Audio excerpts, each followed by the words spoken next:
ഇപ്പൊ ആപ്പിൾ ഒന്ന് ചിന്തിച്ചു നോക്കിയത് അതൊരു ഗാഡ്ജറ്റ് കമ്പനിയാണ്. അപ്പൊ നമ്മൾ ഇതുവരെ പറഞ്ഞ എല്ലാ ലോഗോസും പാസ്റ്റ് റിലേറ്റഡ് ആയിട്ടുള്ളതാണ്. ഈ ഗോൾഡൻ റേഷ്യോ തിയറി യൂസ് ചെയ്യുന്ന ആ ഒരു റീസൺ കൊണ്ടാണ്, വിഷ്വലി ബാലൻസ് ചെയ്യാൻ വേണ്ടിയാണ് ലോഗോസും അതുപോലെ തന്നെ എന്ത് സാധനമായാലും വിഷ്വൽ ബാലൻസ് കിട്ടാൻ വേണ്ടിയാണ് നമ്മൾ ഗോൾഡൻ റേഷ്യോ യൂസ് ചെയ്യുന്നത്.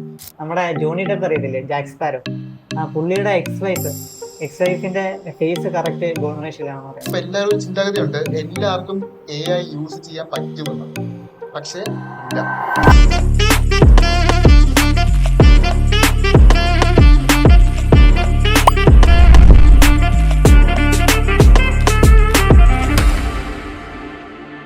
Hello listeners, welcome to the new hour Artisan Talks. This is a podcast channel of Image Institute, Uliyakkovil, Kollam. എൻ്റെ ഒരു വിഷ്ണു വർദ്ധൻ, എന്നോടൊപ്പം ഇന്ന് പോഡ്കാസ്റ്റിലുള്ളത് നിഖിൽ ഫെഡറിക്, ജനവാസുക്കി, സംഗീത് സുരേഷ്. ഓക്കെ, നമ്മുടെ ഈ ഫസ്റ്റ് പോഡ്കാസ്റ്റ് അല്ലേ നമ്മുടെ ഇമേജ് ക്രിയേറ്റീവ് എഡ്യൂക്കേഷന്റെ. ഓക്കെ, നമ്മുടെ ഈ ഒരു ആർട്ടിസ്റ്റിന്റെ പേരില്ലേ, അതെങ്ങനെ ഫോം ചെയ്യും, അതിന് കോൺസെപ്റ്റ് എന്താണ്? അത് കേൾക്കുമ്പോൾ തന്നെ നമുക്ക് മനസ്സിലാവും. ആർട്ടിസൈൻ, ആർട്ടിസ്റ്റിന്റെ സൈൻ എന്ന രീതിയിലാണ് നമ്മൾ ഈ പേര് ഫസ്റ്റ് കൊണ്ടുവന്നിരിക്കുന്നത്. ഓക്കെ, ഈ ആർട്ടിസ്റ്റ് സൈൻ എന്ന് സത്യത്തിൽ പ്രൊണൗൺസ് ചെയ്യുന്നത് ആർട്ടിസ്റ്റ് സിൻ എന്നാണ്. സിൻ എന്ന് പറഞ്ഞ ഒരു ഗ്രീക്ക് വേർഡാണ്. ടുഗദർ എന്നാണ് അർത്ഥം. സിന്നിന്റെ ഗ്രീക്ക് വേർഡാണ് ടുഗദർ എന്നാണ് അർത്ഥം. സോ നമ്മൾ ഒരുമിച്ചിരുന്നിട്ടാണ് ഡിസൈനിനെ കുറിച്ച് ടോപ്പിക്ക് ഓഡിയൻസിലേക്ക് എത്തിക്കുന്നത്. അതുകൊണ്ട് നമ്മുടെ ഈ പോഡ്കാസ്റ്റിന് പറ്റിയ ഒരു പേര് ആർട്ടിസ്റ്റ് എന്നാണ്. പിന്നെ ഇത് കാണുമ്പോൾ ഈ ഓഡിയൻസിന് എന്താ ഗുണം, അവർക്ക് എന്താ ഡെലിവറി ചെയ്യാൻ ഉദ്ദേശിച്ചത്? ഞാൻ പറഞ്ഞല്ലോ, നമ്മൾ ഡിസൈനിങ്ങുമായിട്ട് ബന്ധപ്പെട്ട ശരിയായ കാര്യങ്ങൾ ചർച്ച ചെയ്യാനും ഷെയർ ചെയ്യാനും വേണ്ടിയാണ് ഈ പോഡ്കാസ്റ്റ് സ്റ്റാർട്ട് ചെയ്തിട്ടുള്ളത്. ഈ ഒറ്റ പോഡ്കാസ്റ്റ് കൊണ്ട് നമുക്ക് കംപ്ലീറ്റ് ആയിട്ട് ഡിസൈനിങ്ങിനെ കുറിച്ച് പറഞ്ഞ് തീർക്കാൻ പറ്റില്ല. കാരണം അത്രത്തോളം വലുതാണ് ഡിസൈനിങ് മേഖല എന്ന് പറയുന്നത്. അപ്പൊ നമുക്ക് എന്തൊക്കെ ഡിസൈനിങ് കൊടുക്കാൻ പറ്റും അതെല്ലാം കൊടുക്കും. ഇപ്പൊ ഡിസൈനിങ്ങുമായിട്ട് റിലേറ്റഡ് ആയിട്ട് നല്ല ടോപ്പിക്ക് നമുക്ക് സ്റ്റാർട്ട് ചെയ്യണം. അപ്പൊ എന്തെങ്കിലും കണ്ടന്റ്, എന്തെങ്കിലും ഡിസൈനിങ്ങുമായിട്ട് ബന്ധപ്പെട്ട ഏറ്റവും ഇമ്പോർട്ടന്റ് ആയിട്ടുള്ള ഒരു കാര്യമാണ് ലോഗോ. ലോഗോ നമുക്ക് സ്റ്റാർട്ട് ചെയ്യാം. ഓക്കെ, നമുക്ക് ഒരുപാട് ഓപ്ഷൻസ് ഇല്ലേ? അപ്പം അതിൽ ഫസ്റ്റ് എന്തുകൊണ്ടാ ലോഗോ തന്നെ സജസ്റ്റ് ചെയ്തേ? നമ്മൾ ഇന്ന് കാണാറുള്ള ഒട്ടുമിക്ക ബ്രാൻഡുകളും അല്ലെങ്കിൽ ഒട്ടുമിക്ക പ്രോഡക്റ്റുകളും അവർക്ക് അവരുടേതായ ലോഗോ ഉണ്ട്. അത് അവരുടെ വിഷ്വൽ റെപ്രസെന്റേഷൻ ആണ്. സത്യത്തിൽ ലോഗോ എന്ന് പറഞ്ഞാൽ ഒരു വിഷ്വൽ റെപ്രസെന്റേഷൻ ആണ്. എന്താണ് അവരുടെ പ്രോഡക്റ്റ് എന്ന് കാണിക്കുന്നത് അവരുടെ ലോഗോയിലൂടെ ആയിരിക്കും. പിന്നെ ഒരു ബ്രാൻഡിന്റെ ഫേസ് നമുക്ക് പറയാൻ പറ്റും ലോഗോ എന്ന് പറയുമ്പോൾ. അപ്പൊ നമ്മുടെ ഫേസ്ബുക്ക്, വാട്സപ്പ് അങ്ങനെയുള്ള ഒരുപാട് ആപ്പ് അങ്ങനെയുണ്ട്. അപ്പം അതില് എഫ് എന്ന് പറയുന്ന ഒരു ലെറ്റർ ആണ് റെപ്രസെന്റ് ചെയ്തേക്കുന്നത്. അപ്പം അതെങ്ങനെയാണ് ഒരു ഫേസ് എന്ന് പറയാൻ പറ്റുക? ആക്ച്വലി ഇത് ഇവർക്കുള്ളൊരു ഡൗട്ടാണിത്. ഈ എഫ് ഇല്ലേ, അതൊരു ശരിക്കും ഒരു ലോഗോ ടൈപ്പ് ആണ്, ലെറ്റർ മാർക്ക് എന്ന് പറയും. അപ്പം ഒരു ബ്രാൻഡിന്റെ ഫസ്റ്റ് ലെറ്റർ, ഇനിഷ്യൽ ലെറ്റർ വെച്ചിട്ട് ഡിസൈൻ ചെയ്യുന്ന ലോഗോസിനെയാണ് ഈ ലെറ്റർ മാർക്ക് ലോഗോസ് എന്ന് പറയുന്നത്. ഈ RRD, HP ഇതൊക്കെ ലെറ്റർ മാർക്ക് ലോഗോസ് ആണ്. പിന്നെ ഇതിനൊക്കെ ഒത്തിരി ടൈപ്പ് ഓഫ് ലോഗോസ് വരുന്നുണ്ട്. ഈ combination logo, word mark logo, പിന്നെ ലെറ്റർ മാർക്ക് ലോഗോ, പിന്നെ എംബ്ലം ലോഗോസ് വരുന്നുണ്ട്, ആബ്സ്ട്രാക്ട് ലോഗോസ് വരുന്നുണ്ട്, അതുപോലെ മസ്കോട്ട് ലോഗോസ് വരുന്നുണ്ട്. മസ്കോട്ട് ലോഗോസ് ആക്ച്വലി എല്ലാവർക്കും അറിയാവുന്നതാണ്. ISL IPL ടീമിന്റെ ഒക്കെ ലോഗോസ് മസ്കോട്ട് ലോഗോസ് ആണ്. ശരിയാ. ഇന്ന് സത്യത്തിൽ IPL ISL മാച്ച് എന്ന് പറയുമ്പോൾ ആൾക്കാർക്ക് ഉപകാരമാണ്. ഫുട്ബോൾ കളിക്കുന്നവർക്ക് ISL, ക്രിക്കറ്റ് കളിക്കുന്നവർ IPL, അവർക്ക് അവരുടേതായ ലോഗോസ്. പക്ഷെ രണ്ടും ഡിഫറെന്റ് ആണ്. പിന്നെ ഫേസ്ബുക്കിന്റെ കാര്യം പറഞ്ഞപ്പോൾ ഇൻട്രസ്റ്റിംഗ് ആയിട്ടുള്ള ഒരു മീമി ഞാൻ കണ്ടായിരുന്നു ഈ ഇടയ്ക്ക്. എന്ന് പറയുമ്പോൾ ഒരു ഹ്യൂമൻ ഇങ്ങനെ ആ എഫിന്റെ ഇതിൽ തന്നെ അതേപോലെ തന്നെ നിന്നിട്ട് ഒരു മൊബൈൽ ഇങ്ങനെ നോക്കിയിരിക്കുന്നത്. അപ്പൊ അതിലെന്തെങ്കിലും ഒരു ഹിഡൻ മീനിങ് ഉണ്ടോ എന്ന് എനിക്കറിയാം. ശരിക്കും അതിലൊരു ഹിഡൻ മീനിങ് ഉണ്ടോ? സത്യത്തിൽ അങ്ങനെ ഒരു മീം, അത് ജസ്റ്റ് ഒരു മീമാണ്. സോഷ്യൽ മീഡിയയിൽ ലോഗോസിനെ കുറിച്ച് ഒരുപാട് മീംസ് വരാറുണ്ട്. അപ്പൊ അതുപോലൊരു മീം മാത്രമാണ് ഈ പറഞ്ഞത്. അവരുടെ ബാക്ക്ഗ്രൗണ്ടിൽ അങ്ങനെ ഒരു ഇഡൻ കൺസെപ്റ്റ് ഇല്ല. ഇഡൻ കൺസെപ്റ്റ് ഉള്ള ലോഗോസിലേക്ക് വരികയാണെങ്കിൽ നമ്മൾ ഡെയിലി കാണാറുള്ള ആമസോൺ, അതുപോലെ തന്നെ ഫെഡെക്സ്, ടോബ്ലോൺ, ബാസ്കിൻ റോബിൻസ്, ഈ പറയുന്ന ബ്രാൻഡ് ലോഗോസ് എല്ലാം ഇഡൻ കൺസെപ്റ്റ് ഫോളോ ചെയ്തിട്ടാണ് ലോഗോസ് ക്രിയേറ്റ് ചെയ്തത്. ഈ ബാസ്കിൻ റോബിൻസിന്റെ ലോഗോ ഇല്ലേ, അതൊക്കെ പേഴ്സണലി എനിക്ക് ഭയങ്കര ഇഷ്ടമാണ്. അങ്ങനത്തെ ഒരു ലോഗോ ടൈപ്പ് സംബന്ധിച്ച് നമ്മൾ ഫസ്റ്റ് കാണുമ്പോൾ വേറൊരു കണ്ടന്റ് ആയിരിക്കും. പക്ഷെ അതിന്റെ ഉള്ളിൽ ഒരു ഹിഡൻ ഒളിച്ച് നമ്മൾ കാണുന്ന കണ്ടന്റ് ആയിരിക്കത്തില്ല അകത്തുള്ളത്. ഇപ്പൊ നമ്മൾ ഫസ്റ്റ് ആ ലോഗോ കാണാൻ നേരത്ത് BR ആയിട്ടായിരിക്കും നമ്മൾ വായിക്കുന്നത്. പക്ഷെ അതിന്റെ അകത്ത് ഒരു 31 എന്നൊരു നമ്പേഴ്സ് ഒളിഞ്ഞിരിപ്പുണ്ട്, ഹിഡൻ ആയിട്ട് ഇരിപ്പുണ്ട്. ഈ 31 എന്ന് പറയുമ്പോൾ അവരുടെ ഐസ്ക്രീം ഫ്ലേവേഴ്സിനാണ്. പക്ഷെ അത്ര ഫ്ലേവേഴ്സ് അവർക്കുണ്ട്. മറ്റൊരു നമ്മളെ പണ്ടത്തെ ഒരു ബ്രാൻഡ്, ആ പണ്ടത്തെ ഒരു കളറ് ഭയങ്കര വൈബ്രന്റ് ആയിരുന്നു, ഭയങ്കര പ്ലേഫുൾ, ഭയങ്കര അട്രാക്ഷൻ ആയിരുന്നു. ഇപ്പൊ ആ ഒരു ഫീൽ ഇല്ല. ഈ ബാസ്കിൻ റോബിൻ പോലെ തന്നെയാണ് ഇപ്പൊ ടോബ്ലോൺ എന്ന് പറഞ്ഞാൽ നമുക്ക് ചോക്ലേറ്റ് ഉണ്ട്. ഇപ്പൊ ഒട്ടുമിക്ക മലയാളികളും കഴിക്കുന്ന മിഠായിയാണ് ടോബ്ലോൺ. ഇതൊരു സ്വിറ്റ്സർലൻഡ് മെയ്ഡ് പ്രോഡക്റ്റ് ചോക്ലേറ്റ് ആണ്. ഈ ബാസ്കിൻ റോബിൻസിന്റെ ഐസ്ക്രീം ബാക്ക്ഗ്രൗണ്ട് പോലെ തന്നെയാണ് ടോബ്ലോണിന്റെ, പക്ഷെ വരുന്ന ഡിഫറെന്റ് ആണ്. ഐസ്ക്രീം വെച്ച് അവർ ചെയ്തെങ്കിൽ ഇവരുടെ പ്രോഡക്റ്റുമായിട്ട് യാതൊരു ബന്ധമില്ലാത്ത രീതിയിലാണ്. പക്ഷെ അവരുടെ രാജ്യത്തെ റെപ്രസെന്റ് ചെയ്തിട്ടാണ് അവർ ലോഗോ മേക്ക് ചെയ്തേക്കുന്നത്. അവരുടെ ടോബ്ലോണിന്റെ ലെറ്ററിനകത്ത് ഒരു റെഡ് കളർ ഉണ്ട്. അത് സ്വിറ്റ്സർലാൻഡിന്റെ ഫ്ലാഗിന്റെ ബാക്ക്ഗ്രൗണ്ട് കളർ റെഡ് കളറാണ്. അതിനെ റെപ്രസെന്റ് ചെയ്തിട്ടാണ് ആ റെഡ് കൊടുത്തിരിക്കുന്നത്. പിന്നീട് ഒരു ട്രയാങ്കിൾ ഷേപ്പ് ലോഗോയാണ് വരുന്നത്. ആ ട്രയാങ്കിൾ ഷേപ്പ് ലോഗോ വരാൻ കാരണം അതൊരു മൗണ്ടൻ അതിനകത്ത് കാണാൻ സാധിക്കും. ആ മൗണ്ടൻ എന്ന് പറയുന്നത് സ്വിറ്റ്സർലൻഡിന്റെയും ഇറ്റലിയുടെയും ബോർഡറിൽ സ്ഥിതി ചെയ്യുന്ന മെറ്റാമോൺ എന്ന് പറയുന്ന മൗണ്ടനാണ്. അപ്പോൾ ആ മൗണ്ടന്റെ റെപ്രസെന്റേഷൻ അവിടെ കൊണ്ടുവന്നിട്ടുണ്ട്. പിന്നീട് ഇത് രണ്ടും അല്ലാതെ ഒരു നെഗറ്റീവ് സ്പേസിൽ ആ മൗണ്ടനകത്ത് ഒരു ബിയർ ഉണ്ട്. ഈ ബിയർ എന്ന് പറയുന്നത് സ്വിറ്റ്സർലൻഡിന്റെ ക്യാപിറ്റൽ സിറ്റി ഓഫ് ബിയേഴ്സ് എന്നാണ് അറിയപ്പെടുന്നത്. അപ്പോൾ അതിന്റെ ഒരു റെപ്രസെന്റേഷൻ ടോട്ടലി പറഞ്ഞാൽ അവരുടെ കൺട്രി ഫുള്ള് ഈ ഒറ്റ ലോഗോയിൽ റെപ്രസെന്റ് ചെയ്തിട്ടുണ്ട്. ടോട്ടലി ഡിഫറെന്റ് ആയിട്ടുള്ള ലോഗോയാണ്. ഈ നെഗറ്റീവ് സ്പേസ് ലോഗോ എന്ന് പറയുമ്പോൾ നമുക്ക് എല്ലാവർക്കും പരിചയമായിട്ടുള്ള ലോഗോ ആയിരിക്കും ഫെഡെക്സിന്റെ ലോഗോ. അത് നമ്മൾ ഫസ്റ്റ് കാണുമ്പോൾ ഒരു വേർഡ് മാർക്ക് ലോഗോ ആയിട്ട് തോന്നുമെങ്കിൽ നമ്മൾ സൂക്ഷിച്ചൊക്കെ ഈയുടെ എക്സിന്റെ ഇടയ്ക്ക് ആ നെഗറ്റീവ് സ്പേസിൽ ഒരു ആരോ പോലെ നമുക്ക് കാണാൻ പറ്റും. നെഗറ്റീവ് സ്പേസ് ഡിസൈൻ ഭയങ്കര നൈസ് കോൺസെപ്റ്റ്, ഭയങ്കര യുണീക്ക് ആണ്. പിന്നെ ആ നെഗറ്റീവ് സ്പേസിൽ ബ്ലാങ്ക് സ്പേസിൽ ഒരു ഡിസൈൻ നമ്മളത് മനസ്സിലാക്കി എടുത്ത് വെച്ചോ, പിന്നെ ഒരിക്കലും ആ ലോഗോ നമ്മൾ മറക്കത്തില്ല, നമ്മള് മനസ്സിൽ അത് കിടപ്പുണ്ടാവും. അതാണ് നെഗറ്റീവ് സ്പേസിന്റെ ഒരു ഗുണം എന്ന് പറയുന്നത്. അതാണ്. ഓക്കെ, അപ്പൊ നമ്മുടെ ആമസോണിന്റെ ഇല്ലേ താഴെയായിട്ടൊരു ആരോ ഇല്ലേ, അപ്പം അതും ഇതുപോലൊരു ആമസോണിന്റെ ആ ആരോ കാണുമ്പോൾ നമുക്കൊരു സ്മൈൽ സിമ്പിൾ ആയിട്ട് തോന്നുന്നില്ലേ? അപ്പൊ അതൊരു കസ്റ്റമർ സാറ്റിസ്ഫാക്ഷൻ ആണ് കാണിക്കുന്നത്. പിന്നെ ആ ഏഴിൽ നിന്ന് ഇസഡിലേക്ക് A to Z എല്ലാ എയിൽ നിന്ന് ഇസഡിലേക്കല്ലേ ആ ആരോ പോയിരിക്കുന്നത്. A to Z എല്ലാ കാര്യങ്ങളും പ്രോഡക്റ്റ് അവർക്കുണ്ട് എന്ന രീതി കാണിക്കുന്നതാണ്. ഓക്കെ, ഇവര് പ്രോഡക്റ്റ് അവരുടെ പ്രോഡക്റ്റിനെ കുറിച്ച് ഇറക്കി, അതുപോലെ തന്നെ അവരുടെ പാസിനെ കുറിച്ച് ഇറക്കി. പക്ഷെ നമ്മളിപ്പോ ടൊയോട്ടയിലോട്ട് വരുമ്പോൾ ടൊയോട്ടയുടെ ലോഗോ ശ്രദ്ധിച്ചിട്ടില്ലേ? ടൊയോട്ട ഇന്ന് നമ്മുടെ നാട്ടിലൊക്കെ ഫോർച്യൂണർ ഉണ്ട്, ഇന്നോവ ഉണ്ട്, എല്ലാ ടൊയോട്ടയുടെ എംബ്ലം ലോഗോ കാണാറുള്ളതാണ്. ഈ ടൊയോട്ട ഇച്ചിരി ഡിഫറെന്റ് ആണ്, ഈ ബ്രാൻഡിൽ നിന്നെല്ലാം ഡിഫറെന്റ് ആണ്. അവരുടെ പാസ്റ്റുമായിട്ട് പ്രസന്റ് ചെയ്തിട്ടാണ് അവർ ആ ലോഗോ ഇറക്കിയിട്ടുള്ളത്. അവരുടെ പാസ്റ്റ് എന്ന് പറയുമ്പോൾ ഓട്ടോമാറ്റിക് ലൂം മെഷീൻസ് ഉണ്ടാക്കുന്ന ഒരു ബ്രാൻഡായിരുന്നു അവർ. അപ്പം ഈ ത്രെഡ് മീഡിയ ലൈനിലൂടെ ത്രെഡ് പോകുന്ന രീതിയിലുള്ള ഒരു പ്രൊജക്ഷൻ ഓഫ് ലോഗോസ് ആണ് അവർ കൊടുത്തിട്ടുള്ളത്. അതുപോലെ സെക്കൻഡ് പറയാനാണെങ്കിൽ നമ്മൾ ഫസ്റ്റ് നോട്ടത്തിൽ തന്നെ നമുക്ക് മനസ്സിലാവും ഒരു കൗബോയ് ഹാറ്റ് ധരിച്ചിരിക്കുന്ന രീതിയിലുള്ള ഒരു ലോഗോ പ്രൊജക്ഷൻ. അപ്പോൾ തേർഡ് വൺ എന്ന് പറഞ്ഞാൽ അവരുടെ ആ ഒരു ടൊയോട്ടയുടെ ബ്രാൻഡിന്റെ ഫുൾ ലെറ്റേഴ്സ് ആ ഒറ്റ ലോഗോയിൽ അവർ കൊണ്ടുവന്നിട്ടുണ്ട്. ടോട്ടലി ഒരു ഡിഫറെന്റ് ആയിട്ടുള്ള ഒരു ക്രിയേറ്റീവ് ലോഗോയാണ് ടൊയോട്ടയുടെ. ഓക്കെ, പിന്നെ അതാണ് BMW. BMW ആക്ച്വലി ഒരു പ്രൊനൗൺസിയേഷൻ ആണ്. നമ്മള് BMW എന്നല്ല പറയത്തുള്ളൂ, BMW എന്നാണ് യഥാർത്ഥ പ്രൊനൗൺസിയേഷൻ. അതേപോലെ തന്നെ അതെ അതെ, നമ്മള് വോക്സ് വാഗൺ എന്നല്ലേ പറയുന്നത്, ഹ്യുണ്ടായി നമ്മൾ ഹ്യുണ്ടായി എന്നല്ലേ പറയുന്നത്, ഹ്യുണ്ടായി എന്നാണ് പറയുന്നത്. പിന്നെ BMW ലോഗോ ഇല്ലേ, നമ്മൾ ഫസ്റ്റ് ആ എനിക്ക് പേഴ്സണലി ആ ഫസ്റ്റ് ആ ലോഗോ ഞാൻ കണ്ടപ്പം ഒരു കാറിന്റെ അലോയ് ആയിട്ട് വീൽ അലോയ് ആയിട്ട് അങ്ങനെ ഞാൻ കണ്ടത്. പക്ഷെ ശരിക്കും അത് അങ്ങനെയല്ല. ഈ ഒരു ഇപ്പം ഇവൻ പറഞ്ഞു ടൊയോട്ടോ ശരിക്കും പാസ്റ്റിനുള്ളൊരു ഇതിലാണ് കയറി വന്നത്. അതാണ് നമ്മുടെ BMW ലോഗോയും സംഭവം വെച്ചാൽ ഇവരുടെ തുടക്കം ഒരു ഏവിയേഷൻ ബ്രാൻഡ് ആയിരുന്നു. അപ്പൊ അതിനെ സിംബിളൈസ് ചെയ്താണ് ഈ ലോഗോന്റെ അകത്തൊരു സ്പിന്നിങ് പ്രൊപ്പലർ ഉണ്ട്. പക്ഷെ ഏവിയേഷനെ നമ്മൾ സിംബിളൈസ് ചെയ്യാൻ വേണ്ടിയാണ്. പിന്നെ അതാണ് ഈ BMW ലോഗോയിൽ ഒരു ബ്ലൂവും വൈറ്റും കളർ കിടപ്പുണ്ട്. എന്ന് വെച്ചാൽ ഈ ബ്രാൻഡ് ഫസ്റ്റ് എവിടെ സ്റ്റാർട്ട് ചെയ്ത ബ്രാവിയ, അവിടുത്തെ ജർമ്മൻ കമ്പനി, അവിടുത്തെ ഫ്ലാഗ് ആണ് ഈ ബ്ലൂവും വൈറ്റും ആ കളർ ഇതിൽ വരാനുള്ള കാരണം. ഒട്ടുമിക്ക ബ്രാൻഡുകളും ഇന്ന് കാണുന്ന പ്രോഡക്റ്റ് അല്ലായിരുന്നു അവർ സ്റ്റാർട്ട് ചെയ്ത സമയത്ത്. ടോട്ടലി ഡിഫറെന്റ് ആയിട്ടുള്ള പ്രോഡക്റ്റ് ആയിരുന്നു. എടുത്തു പറയുകയാണെങ്കിൽ നോക്കിയയുടെ, നമുക്കറിയാം ഫോണാണ് നോക്കിയ. അവർ ഫസ്റ്റ് സ്റ്റാർട്ട് ചെയ്തത് ഒരു ടോയ്ലറ്റ് പേപ്പറിൽ നിന്നായിരുന്നു.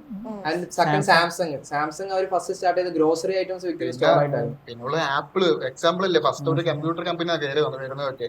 പക്ഷെ ഇപ്പൊ എവിടെ ഇപ്പൊ ആപ്പിൾ ഒന്ന് ചിന്തിച്ചു നോക്കിയത് അതൊരു ഗാഡ്ജറ്റ് കമ്പനിയാണ്. അപ്പൊ നമ്മൾ ഇതുവരെ പറഞ്ഞ എല്ലാ ലോഗോസും പാസ്റ്റ് റിലേറ്റഡ് ആയിട്ടുള്ളതാണ്. അതുപോലെ തന്നെ ആ ലോഗോയിൽ ഒരു റിലേഷൻ, ഒരു കണക്ഷൻ ഉണ്ട്, നമ്മൾ കാണുമ്പോൾ ഒരു ഫീൽ ഉണ്ട്. അപ്പം നമ്മളിങ്ങനെ ഗാഡ്ജറ്റിന്റെ കമ്പനി നമുക്കൊരു ഫ്രൂട്ട്, അപ്പൊ ഫ്രൂട്ടിലൂടെ നമുക്ക് ആ ഒരു കണക്ഷൻ, ഒരു ഫീല് കിട്ടത്തില്ലല്ലോ. അതെന്തുകൊണ്ടാണ് അങ്ങനെ അവർ ചെയ്യുന്നത്? ആ സമയത്ത് ആളുകൾ ആ ഒരു രീതിയിലാണ് കണ്ടത് ആ ഒരു ലോഗോയെ.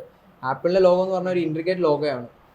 ഐസക് ന്യൂട്ടന്റെ തലയിൽ ആപ്പിൾ വീഴുന്നൊരു ഫോട്ടോയും അതിന്റെ താഴത്തെ കമ്പ്യൂട്ടർ ആൻഡ് കോ കമ്പനി എന്നൊരു പേരുമായിരുന്നു. നിക് ബ്രോ പറഞ്ഞ പോലെ തന്നെ അവർ കമ്പ്യൂട്ടർ സ്റ്റാർട്ട് ചെയ്തുകൊണ്ടായിരിക്കും അങ്ങനെ കൊടുത്തിരുന്നത്. ആ ഒരു ലോഗോ റൊണാൾഡ് വെയ്ൻ എന്ന് പറയുന്ന വ്യക്തിയാണ് ഇറക്കിയത്. ആപ്പിളിന്റെ തേർഡ് കോ ഫൗണ്ടർ ആണ്. അവരുടെ ടെക്നോളജി ആൻഡ് ഇന്നോവേഷൻസ് സിംബലൈസ് ചെയ്യാൻ വേണ്ടിയാണ് ആ ലോഗോ ഫസ്റ്റ് അവർ ഇറക്കിയത്. അപ്പോൾ ആ ടൈമിൽ ആപ്പിൾ നല്ല രീതിയിൽ തകർന്നു. അവർക്ക് ഒരുപാട് ടൈപ്പ് പ്രോഡക്ട്സ് ഉണ്ടായിരുന്നു. ആ ഒരു കാരണം കൊണ്ടും ഈ ലോഗോയുടെ കാരണം കൊണ്ടൊക്കെ ആയിരിക്കും ആപ്പിൾ ഫുള്ള് തകർന്നു. ആ സമയത്താണ് ഈ റൊണാൾഡ് വെയ്ൻ എന്ന് പറയുന്ന വ്യക്തി രാജിവെച്ചു. പിന്നീടാണ് സ്റ്റീവ് ജോബ്സ് കയറുന്നതും ആപ്പിൾ ഇന്ന് കാണുന്ന ഒരു നിലയിലേക്ക് മാറുകയും ചെയ്തു. സ്റ്റീവ് ജോബ്സ് കയറിയിട്ട് 2007 ഐഫോൺ ബ്രാൻഡ് ഇറങ്ങാൻ തുടങ്ങിയത്. അതിനുശേഷം ആപ്പിളിന് ലക്ഷറിയസ് ആയിട്ട് ഇപ്പൊ ഇന്ന് എത്തിയ ലക്ഷറിയസ് ബ്രാൻഡായിട്ട് ആപ്പിൾ മാറി, ടോട്ടലി ചേഞ്ച് ആയത്. ഡെവലപ്പ് ആയതിനു ശേഷമാണ് അവർ സെക്കൻഡ് ലോഗോ ഇറക്കുന്നത്. സെക്കൻഡ് ലോഗോയാണ് ആ ബൈറ്റ് ചെയ്ത ആപ്പിളിന്റെ ലോഗോ. അതിന്റെ ആ സെക്കൻഡ് ലോഗോയിൽ തന്നെ അവർ ഒരു 6 കളേഴ്സ് ആഡ് ചെയ്തിട്ടുണ്ടായിരുന്നു. ശരിക്കും ഒരു ബൈറ്റിന്റെ ആവശ്യം ഉണ്ടോ അതിന്? അത് എന്തിനാ അവർ ആ ഒരു ബൈറ്റ് കൊണ്ടുവന്നേ? ആ ബൈറ്റ് ആ ബൈറ്റ് ഇല്ലായിരുന്നെങ്കിൽ അത് നമ്മൾ ചെറിയായിട്ട് കാണുമായിരുന്നു. ചെറിയ ആപ്പിളും ഏകദേശം സെയിം ഷേപ്പാണ്. അതുകൊണ്ടാണ് അവരുടെ ബൈറ്റ് ഇട്ടത്. പിന്നെ കമ്പ്യൂട്ടിംഗ് നോഡാണ് അവര്. ആക്ച്വലി അതൊരു കമ്പ്യൂട്ടിംഗ് നോഡാണ്. അങ്ങനെയാണ് അവർ ഉദ്ദേശിക്കുന്നത് ബൈറ്റിൽ. പിന്നെ ഈ ആപ്പിൾ ബ്രാൻഡ് നമുക്ക് വേണമെങ്കിൽ ഒരു ഇപ്പോഴത്തെ ട്രെൻഡ് ആയിട്ട് ഫോളോ ചെയ്യുന്ന ഒരു എക്സാമ്പിൾ, ഒരു ബ്രാൻഡ് എക്സാമ്പിൾ ആയിട്ട് നമുക്ക് എടുക്കാൻ പറ്റും.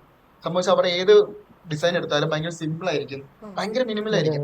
പക്ഷെ നമുക്ക് ആവശ്യത്തിലുള്ള ഇൻഫർമേഷൻ നമുക്ക് തരുന്നുമുണ്ട്. ഓക്കെ, പക്ഷെ നമ്മൾ പണ്ടത്തെ ലോഗോസ് അല്ലെങ്കിൽ പണ്ടത്തെ ഡിസൈൻ ഒക്കെ നോക്കിയിട്ടുണ്ടോ? ഭയങ്കര കോംപ്ലിക്കേറ്റഡ് ആണ്, ഭയങ്കര എലിമെന്റ്സ് ഒക്കെ ആഡ് ചെയ്ത് അങ്ങ് ഓവർ ആക്കുന്ന ഒരു ഇതായിരുന്നു. പക്ഷെ ഇപ്പോഴത്തെ ട്രെൻഡ് മാറി, ഇപ്പൊ ഭയങ്കര മിനിമൽ ആണ്, ഭയങ്കര യുണീക്ക് ആണ്, സിമ്പിൾ ആയി. പിന്നെ അത് കണക്കാണ് ഗോൾഡൻ റേഷ്യോ. നമ്മുടെ ആപ്പിളിന്റെ ലോഗോ ഇല്ലേ, ആ ഒരു കർവ്, ആ ബൈറ്റ്, ആ ഷേപ്പ് ഫുൾ ഒരു ഗോൾഡൻ റേഷ്യോ ഇതിലാണ് ക്രിയേറ്റ് ചെയ്തിരിക്കുന്നത്. യാ ഗോൾഡൻ Okay. റേഷ്യോ ആണ്. അപ്പൊ ഈ ഗോൾഡൻ റേഷ്യോ ഇല്ലേ, അത് ഞാൻ ഇങ്ങനെ കേട്ടിട്ടുണ്ട്, ഒരുപാട് തവണ ഗോൾഡൻ റേഷ്യോ പറ്റി കേട്ടിട്ടുണ്ട്. പക്ഷെ എന്നാലും ഒരു ക്ലിയർ അല്ല, നമ്മൾ അതൊരു കോംപ്ലിക്കേറ്റഡ് ആണോ അങ്ങനെയാണോ എന്നുള്ള ഒരു ക്ലിയർ അല്ല അത്. ഞാൻ ആദ്യമേ പറഞ്ഞ ലോഗോയുടെ കാര്യം പറഞ്ഞു, വിഷ്വൽ റെപ്രസെന്റേഷൻ ആണ് ലോഗോ എന്ന്. ഈ പറയുന്ന ലോഗോയ്ക്കെല്ലാം ഒരു വിഷ്വലി ബാലൻസ് വരണമെങ്കിൽ ഈ ഗോൾഡൻ റേഷ്യോ തിയറി യൂസ് ചെയ്യണം. ഈ ഗോൾഡൻ റേഷ്യോ തിയറി യൂസ് ചെയ്യുന്ന ആ ഒരു റീസൺ കൊണ്ടാണ്, വിഷ്വലി ബാലൻസ് ചെയ്യാൻ വേണ്ടിയാണ് ലോഗോസും അതുപോലെ തന്നെ എന്ത് സാധനമായാലും വിഷ്വൽ ബാലൻസ് കിട്ടാൻ വേണ്ടിയാണ് നമ്മൾ ഗോൾഡൻ റേഷ്യോ യൂസ് ചെയ്യുന്നത്. ഇപ്പോൾ ഒരു ഉദാഹരണം പറഞ്ഞാൽ ഗോൾഡൻ റേഷ്യോ സത്യത്തിൽ 1.6181 ഇൻഫിനിറ്റി റേഷ്യോ ആണ് ക്രിയേറ്റ് ചെയ്തിരിക്കുന്നത്. മാത്സും ആർട്സുമായിട്ട് റിലേറ്റഡ് ആണ്. ഈ ആർട്സുമായിട്ട് റിലേറ്റഡ് ആയതുകൊണ്ടാണ് ഡിസൈനിങ്ങിൽ ഇത് യൂസ് ചെയ്യുന്നത്. പിന്നീട് നമ്മൾ എക്സാമ്പിൾ പറയുകയാണെങ്കിൽ ഈ യൂണിവേഴ്സ് ഇൻഫിനിറ്റി ആണ്, ഈ നാച്ചർ, അതുപോലെ തന്നെ സ്നെയിൽസിന്റെ ഷെൽസ്, സൺഫ്ലവറിന്റെ പോട്ട്സ്, പിന്നെ നമ്മുടെ ഈ സീയുടെ വേവ്സ്, ഇതെല്ലാം ഗോൾഡൻ റേഷ്യോ ആയിട്ട് കണക്ട് ആണ്, ഇൻഫിനിറ്റി ലൂപ്പാണ്. ടൈംലെസ് ഡിസൈൻ നമുക്ക് പറയാൻ പറ്റും. പിന്നെ ഇൻട്രസ്റ്റിംഗ് ആയിട്ടുള്ള ഫാക്ടർ ഉണ്ട്, നമ്മുടെ ജോണി ഡെപ്പ് അറിയത്തില്ലേ, ജാക്ക് സ്പാരോ, പുള്ളിയുടെ എക്സ് വൈഫിന്റെ ഫേസ് കറക്റ്റ് ഗോൾഡൻ റേഷ്യോയിലാണെന്ന് പറയുന്നത്. ഇപ്പൊ റീസെന്റ് അവരുടെ ഡിവോഴ്സ് കേസ് വന്നപ്പോഴാണ് ഇതിപ്പോ ഭയങ്കര വൈറലായത്. സെലിബ്രിറ്റി ആയതുകൊണ്ടാണ് ഹാമറിന്റെ കാര്യം അറിഞ്ഞത്. ഇപ്പൊ സാധാരണക്കാരായ ഒരുപാട് ആൾക്കാർ ഈ ആൾക്കാർ നമ്മുടെ ഇടയിലും കാണും. ശ്രദ്ധിച്ചു കഴിഞ്ഞാൽ മനസ്സിലാവും. ഇനിയിപ്പോ ശ്രദ്ധിക്കുക. പിന്നെ അതണക്കാണ് ഈ ഗോൾഡൻ ഇഷ്യൂ ഇല്ലേ, എന്താ പറയുക, ഈ ഗോൾഡൻ ഇഷ്യൂവിൽ മിത്തുണ്ട്. ഈ ഗോൾഡൻ ഇഷ്യൂ വെച്ച് ക്രിയേറ്റ് ചെയ്യുന്ന ലോഗോസ് ആയാലും ഡിസൈൻ ആയാലും ആ ബ്രാൻഡിന് നല്ല ഗ്രോത്ത് ഉണ്ടാവും എന്നൊരു മിത്തുണ്ട്. ശരിക്കും അങ്ങനെയല്ല, പക്ഷെ അത് തെറ്റാണ്. അത് എങ്ങനെയാണെങ്കിൽ ട്വിറ്ററിന്റെ ലോഗോ കറക്റ്റ് ഗോൾഡൻ റേഷ്യോയിലാണ്. പക്ഷെ ഇപ്പൊ കംപ്ലീറ്റ്ലി മാറി. ആ ബ്രാൻഡ് ഇപ്പൊ നല്ല താന്നു. ആ പണ്ടത്തെ ഒരു ഫീൽ ഒട്ടുമിക്ക ബ്രാൻഡുകളും കൺവെൻഷണൽ മാനേജർ യൂസ് ചെയ്തിട്ടാണ് ലോഗോസ് ഒക്കെ ഇറക്കുന്നത്. ഓക്കെ, ഞാൻ പറയട്ടെ, ഈ കൺവെൻഷൻസ് ഒക്കെ ബ്രേക്ക് ചെയ്ത ഒരു ബ്രാൻഡ് ഉണ്ട്. നമ്മൾ എല്ലാ വർഷവും ആ ഒരു ബ്രാൻഡ് നമ്മൾ ആക്ച്വലി കാണുന്നുണ്ട്. നമ്മുടെ ഈ സാന്റാക്ലോസിന്റെ ശരിക്കുള്ള കളർ ഏതാണ്? Red colour. ആക്ച്വലി അല്ല. അവർ സാന്റാക്ലോസിന്റെ ഫസ്റ്റ് കളർ എന്ന് പറയുമ്പോൾ ഗ്രീനും വൈറ്റും ആയിരുന്നു. പിന്നെ ജർമ്മനിയിലൊക്കെ ബ്ലൂവും വൈറ്റും എന്നും പറയുന്നുണ്ട്. ഈ റെഡും വൈറ്റും ഒരാളെ കാരണം വെച്ചാൽ കൊക്കക്കോള ഇല്ലേ, ഓക്കെ, ഇവർക്ക് ഈ വിന്റർ സീസണിൽ സെയിൽ കുറയുന്നുണ്ടായിരുന്നു. പക്ഷെ ഒരു കോൾഡ് ഡ്രിങ്ക് അല്ലേ, അപ്പൊ തണുത്ത സമയത്ത് എന്തായാലും കോൾഡ് ഡ്രിങ്ക് ആരും മേടിക്കത്തില്ല. അപ്പൊ സെയിൽ നല്ല കുറയുന്നുണ്ടായിരുന്നു. സോ ഈ സെയിൽ കൂട്ടാനായിട്ട് ഒരു ആഡ് ക്യാമ്പയിൻ സ്റ്റാർട്ട് ചെയ്തു. ഈ ഒരു ക്യാമ്പയിൻ എന്ന് പറയുമ്പോൾ ഒരു സീസണൽ ബ്രാൻഡിങ് എന്ന് പറയും. നമ്മുടെ സാൻഡയുടെ ഈ ഒരു കോൺസെപ്റ്റും കൊക്കക്കോള ബ്രാൻഡായിട്ട് ഒരു കൊലാബറേഷൻ എന്ന് വെച്ചാൽ നമ്മുടെ കൊക്കക്കോളയുടെ ആ ഒരു കളർ പാറ്റേൺ സാൻഡയ്ക്ക് കൊടുക്കുന്നു. ഐ മീൻ സാൻഡയ്ക്ക് ഒരു ഇത് കൊടുക്കുന്നു. അപ്പൊ അതായിരുന്നു ഫസ്റ്റ് അവരുടെ ഒരു ക്യാമ്പയിൻ എന്ന് പറയുന്നത്. ആ ക്യാമ്പയിൻ നല്ലൊരു റീച്ച് ആയി. ഐ മീൻ എല്ലാവരും ആ ഓഡിയൻസ് ഫുൾ അക്സെപ്റ്റ് ചെയ്തു. വേൾഡ് ഫുൾ ഒരു അക്സെപ്റ്റ്, ഭയങ്കര ഇമ്പാക്ട് ഉണ്ടാക്കിയ ഒരു ഇതാണ്. നമ്മൾ ഈവൻ ഇന്ന് കാണുന്ന ആ സാന്റാക്ലോസ് ആയി പോലും ഒരു കൊക്കക്കോളയുടെ ബ്രാൻഡിന്റെ ഒരു ഇമ്പാക്ട് ആണ് ആക്ച്വലി നമ്മൾ കാണുന്നത്. പിന്നെ ഇത്ര ഇമ്പാക്ട് ഉണ്ടാക്കി I love Kottarakkara, I love Kollam എന്നൊക്കെ കേട്ടിട്ടില്ലേ? അതൊക്കെ ആക്ച്വലി ഐ ലവ് ന്യൂയോർക്ക് എന്നുള്ള ഒരു ഇതിൽ നിന്നാണ് ഉണ്ടായത്. ഇപ്പൊ ന്യൂയോർക്കിൽ ഒരു വളരെ ഒരു സാമ്പത്തിക ക്രൈസിസ് വന്നതിന് ശേഷമാണ് അവരെ ടൂറിസം ഡെവലപ്പ് ചെയ്യുന്നതിന്റെ ഭാഗമായിട്ടാണ് അവരിങ്ങനെ ഒരു ഇത് കൊണ്ടുവന്നത്. അപ്പം അതിന്റെ ആ ലോഗോ തന്നെ ക്രിയേറ്റ് ചെയ്ത് തന്നെ ഒരു ടാക്സിയിൽ ഇരുന്നിട്ടാണ്. ഇപ്പൊ എല്ലാരും ഡിസൈൻ ചെയ്ത് എങ്ങനെ പുറത്തു പോയിട്ടാണ്, കഫേരിയിൽ പോയിട്ടൊക്കെയാണ് എല്ലാരും പ്രൊഡക്ടിവിറ്റി കൂടാനായിട്ട്, ക്രിയേറ്റീവ് കിട്ടാനായിട്ട്. പിന്നെ ഈ രണ്ട് ബ്രാൻഡ് ഇല്ലേ, ഭയങ്കര ഇമ്പാക്ട് ഉണ്ടാക്കി. ഇത്ര ഇമ്പാക്ട് ഉണ്ടാക്കി വേറെ ബ്രാൻഡ് കുറവാണ്. പിന്നെ കേരളത്തിൽ തന്നെ എക്സാമ്പിൾ ഉണ്ട്, നമ്മുടെ ഉജാല. നമ്മള് നീലമുക്ക എന്ന് പറയത്തില്ലല്ലോ, നമ്മൾ ഉജാല എന്നല്ല പറയാം. അതുപോലെ JCV, ക്യൂട്ടസ്. പക്ഷെ ഇതിൽ ഏറ്റവും ഷോക്കിംഗ് ആയിട്ടൊരു കാര്യം എന്ന് പറയുന്നത് വെച്ചാൽ സാന്റ തന്നെയല്ലേ. അപ്പൊ സാന്റയെ പറ്റി നമ്മൾ നോക്കുമ്പോ ഞാൻ പോലും ചിന്തിച്ചത് സാന്റയുടെ ഡ്രസ് എന്താ, റെഡ് വൈറ്റ്, ആ ഒരു കോമ്പൺ. അപ്പം അത് ചെയ്യുന്ന വെച്ചാൽ നമ്മൾ ചിന്തിക്കേണ്ട കാര്യം എന്ന് വെച്ചാൽ ഇമ്പോർട്ടൻസ് ആണ്. ആ ഒരു കളറിന്റെ ഇമ്പോർട്ടൻസ് ഭയങ്കര വലുതാണ്. കളറിന്റെ ഇമ്പോർട്ടൻസ് ഉണ്ട്. കളർ സൈക്കോളജി വെച്ചിട്ട് ഡിസൈനേഴ്സ് കളർ യൂസ് ചെയ്യുന്ന കളർ ഇമ്പോർട്ടൻസ് ഉണ്ടായതുകൊണ്ടാണ്. ഇപ്പൊ സാന്തയുടെ ആയാലും റെഡ് കളർ ആയാലും ബ്ലൂ കളർ ആയാലും ഓരോ ലോഗോസിലും കളർ ഉപയോഗിക്കുന്ന അവരുടേതായ ബ്രാൻഡ് ഐഡന്റിറ്റി, അല്ലെങ്കിൽ ബ്രാൻഡിന്റെ വാല്യൂ കാണിക്കാൻ വേണ്ടിയാണ്. അവരെന്താണെന്ന് അട്രാക്ട് ചെയ്യാൻ വേണ്ടിയാണ്, മറ്റുള്ളവരെ അട്രാക്ട് ചെയ്യാൻ വേണ്ടിയാണ് കളേഴ്സ് യൂസ് ചെയ്യുന്നത്.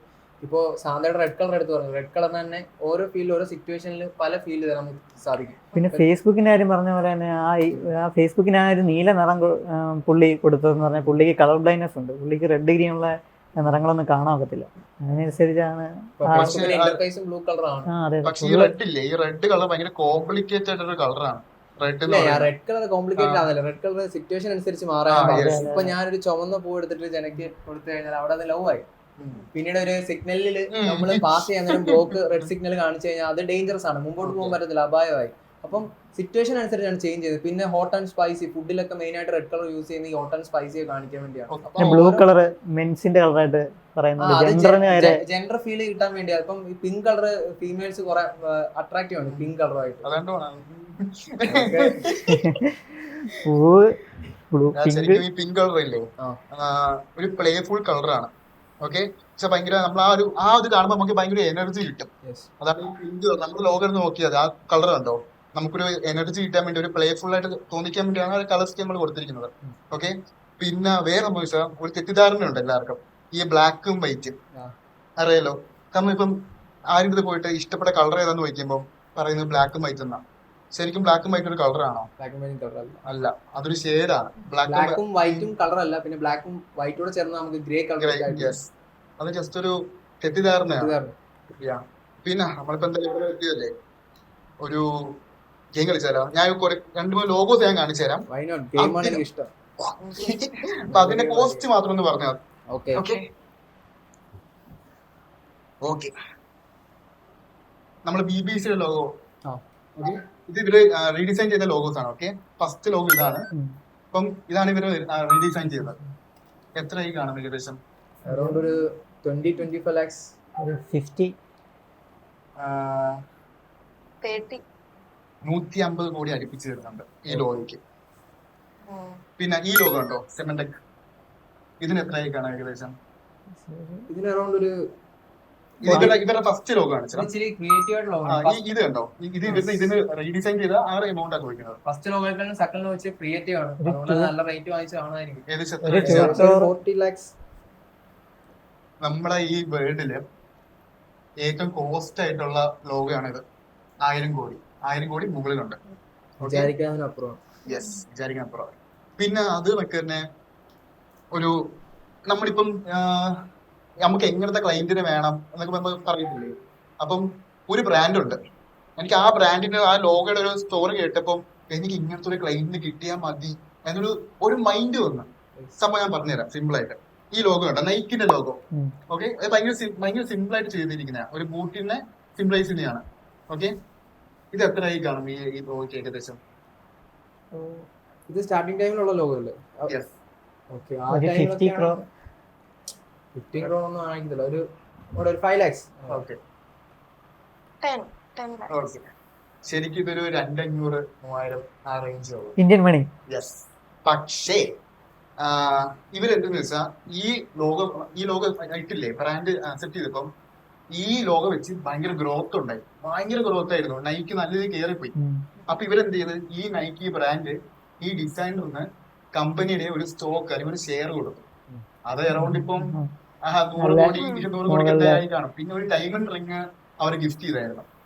ഓക്കെ, പിന്നെ ഈ ഇടയ്ക്ക് നമ്മൾ സയോമി ബ്രാൻഡ് അറിയാലോ, മൊബൈൽ കമ്പനി.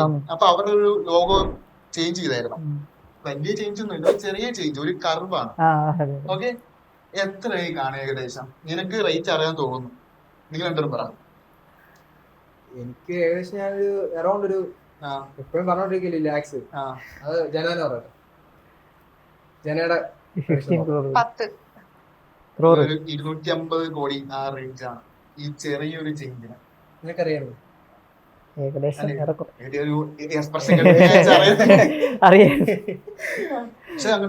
ഇതുപോലെ തന്നെയല്ലേ മറ്റേ നമ്മുടെ ഈ ക്രോമിന്റെ ലോഗോ ചെറിയൊരു വ്യത്യാസം വരുത്തി ഇറങ്ങിയത്. പിന്നെ ഇൻസ്റ്റാഗ്രാം ലോഗോ എങ്ങനെയാണ്? സത്യത്തിൽ ഇത്രയും റേറ്റും കാര്യങ്ങളൊക്കെ മേടിക്കുന്നുണ്ട്. പക്ഷെ ഇന്ന് ഡിസൈനേഴ്സ് സാധാരണ നമ്മുടെ ഇടയിലുള്ളവരൊക്കെ ഡിസൈൻ ചെയ്യുമ്പോൾ ലോഗോസിലേക്ക് വരുമ്പോൾ ആൾക്കാരൊക്കെ ബാർഗൈൻ ചെയ്യാണ്, ഇത്ര കുറച്ച് തരും, ഇത്ര കുറച്ച് തരും. പക്ഷെ ക്രിയേറ്റീവ് ആയിട്ടുള്ള ഡിസൈന് വാല്യൂ ഉണ്ടെന്ന് ആളുകൾ മനസ്സിലാക്കുന്നില്ല. അതാണ് ഏറ്റവും വലിയ പ്രശ്നം. നൈക്കിന്റെ ആ ക്ലൈന്റ് ഇല്ലേ, അങ്ങനത്തെ ക്ലൈന്റ് ഒക്കെ കിട്ടിയ. പക്ഷെ ഇതിനെല്ലാത്തിനും ഉപരി ഇന്ന് ഡിസൈനേഴ്സിന് മനസ്സിലുണ്ടെന്നൊരു ചോദ്യമുണ്ട്, വിൽ AI റീപ്ലേസ് ഡിസൈനേഴ്സ്? ശരിക്കും AI വന്നാൽ അങ്ങനെ ജോലിയൊക്കെ പോവും? ഇത് എല്ലാവരുടെ ചോദ്യമാണ് ഇതൊക്കെ. ഓക്കെ, ആക്ച്വലി ഇല്ല, ഓഫ്കോഴ്സ് പോകത്തില്ല. കാരണം വെച്ചാൽ ഈ AI വെച്ച് നമുക്കൊരു ഹെൽപ്പിംഗ് ടൂളാണ്. നമ്മുടെ പ്രൊഡക്ടിവിറ്റി നല്ല കൂടും. നമ്മുടെ ടൈമിംഗ് എല്ലാം ചേഞ്ച് ആവും. നമ്മൾ നല്ല ഹെൽപ്പ് ചെയ്യുന്നുണ്ട്. ഇപ്പം സംഗീത 3D ആണ്, അപ്പൊ 3D മോഡലിന്റെ റെഫറൻസ് എടുക്കാനാണെങ്കിലും എല്ലാം നമുക്ക് ഈ ഒരു പ്ലാറ്റ്ഫോം വെച്ച് നമുക്ക് ചെയ്യാൻ പറ്റും. പിന്നെ ഞാനൊരു ബ്രാൻഡ് മേക്കർ ആണ്, സോ എനിക്ക് കണ്ടന്റ്സ് ഒക്കെ ക്രിയേറ്റ് ചെയ്യാൻ പറ്റും പെട്ടെന്ന്. നമുക്ക് ടൈം സേവ് ചെയ്യാൻ പറ്റുന്നുണ്ട് ഈ AI വെച്ചിട്ട്. പിന്നെ നോർമൽ ഇപ്പൊ എല്ലാവരും ഒരു ചിന്താഗതിയുണ്ട് എല്ലാവർക്കും AI യൂസ് ചെയ്യാൻ പറ്റുമെന്ന്. പക്ഷെ ഇല്ല. ഇപ്പൊ നമ്മുടെ ചിന്താഗതി ഈ ഒരു ഡിസൈനറുടെ മൈൻഡ് ആയിരിക്കത്തില്ല ഒരു കോമൺ ആയിട്ടുള്ള ഒരാൾക്ക്. ഓക്കെ, ഇപ്പം ഒരു ആപ്പിളിന്റെ ഫോട്ടോ ഒരാൾക്ക് വേണമെന്ന് വെച്ചോ, ഈ കോമൺ ആൾക്കാരുടെ ജസ്റ്റ് ഒരു ആപ്പിളിന്റെ ഫോട്ടോ വേണം എന്നായിരിക്കും പ്രോംപ്റ്റ് കൊടുക്കുന്നത്. അപ്പം നമ്മൾ ഡിസൈനേഴ്സ് ആണെങ്കിൽ അങ്ങനെയല്ല. ക്യാമറ ആംഗിള്, ഏത് ഷെയ്ഡ് വേണം, ഏത് ലൈറ്റിംഗ് വേണം, ഏത് പൊസിഷൻ വേണം, നമ്മൾ കംപ്ലീറ്റ്ലി ഒരു സിനിമാറ്റിക് ആയിട്ടുള്ള ഒരു രീതിയിലായിരിക്കും നമ്മൾ ആ പ്രോംപ്റ്റിന് ഒരു വലിയൊരു ഇപ്പം പ്രാധാന്യമുണ്ട്. പ്രോംപ്റ്റ് പഠിപ്പിക്കുന്ന കുറെ കോഴ്സ് ഇവിടെ ഇറങ്ങിയിട്ടുണ്ട്. നമ്മൾ ഇവിടെ വരുന്നുണ്ട് ഇപ്പൊ എന്തായാലും AI ആയിട്ട് ഇന്റർഗേറ്റ് ആയിട്ടുള്ള ഒരു കോഴ്സ്. നമുക്ക് ഈ ഒരു AI വെച്ചുള്ള ഒരു പോഡ്കാസ്റ്റ് നമുക്ക് വേറെ ചെയ്യാം. അതായിരിക്കും അത് AI ഒത്തിരി എന്ന് പറയുമ്പോൾ ക്രിയേറ്റീവ് ആയിട്ടുള്ള കണ്ടന്റ് കിട്ടാനും ഡിസൈൻ, പക്ഷെ ഒരിക്കലും AI ഡിസൈനേഴ്സ് റീപ്ലേസ് ചെയ്യാൻ പറ്റത്തില്ല. അപ്പം എയുടെ ഈ ഒരു ഇൻഡെപ്ത് ആയിട്ടുള്ള ഒരു പോർഷൻ ആണ്. അതുകൊണ്ട് തന്നെ അടുത്തൊരു സെക്ഷനിൽ നമുക്ക് അതിനെ കുറിച്ച് ചർച്ച ചെയ്യുന്നതായിരിക്കും ഏറ്റവും ബെറ്റർ. പിന്നെ നമ്മുടെ ചലഞ്ച് അതെ, നമ്മുടെ ലോഗോ ഇച്ചിരി വെറൈറ്റി ആയിട്ടാണ് ക്രിയേറ്റ് ചെയ്തിരിക്കുന്നത്. അപ്പം ഈ ലോഗോയെ കുറിച്ച് ഞങ്ങളല്ല പറയുന്നത്, ഞങ്ങളുടെ ഓഡിയൻസ് ആയിരിക്കും പറയുന്നത്. അപ്പം നിങ്ങൾക്ക് കമന്റ് ചെയ്യാം ഈ ലോഗോ ഇതിന്റെ ബാക്ക്ഗ്രൗണ്ടിലുള്ള ഐഡിയാസ് എന്തൊക്കെയാണെന്ന്. കറക്റ്റ് പറയുന്നവർക്ക്. ഓക്കെ, നമുക്ക് വൈൻഡ് അപ്പ് ചെയ്യാനുള്ള ടൈം ആയി. So you are signing off. So it's bye bye from podcast channel Uliyakovil Kollam image. Creative ആയിട്ടുള്ള പുതിയൊരു വീഡിയോ ആയിട്ട് നമുക്ക് അടുത്ത എപ്പിസോഡിൽ കാണാം. Thank you. Bye bye.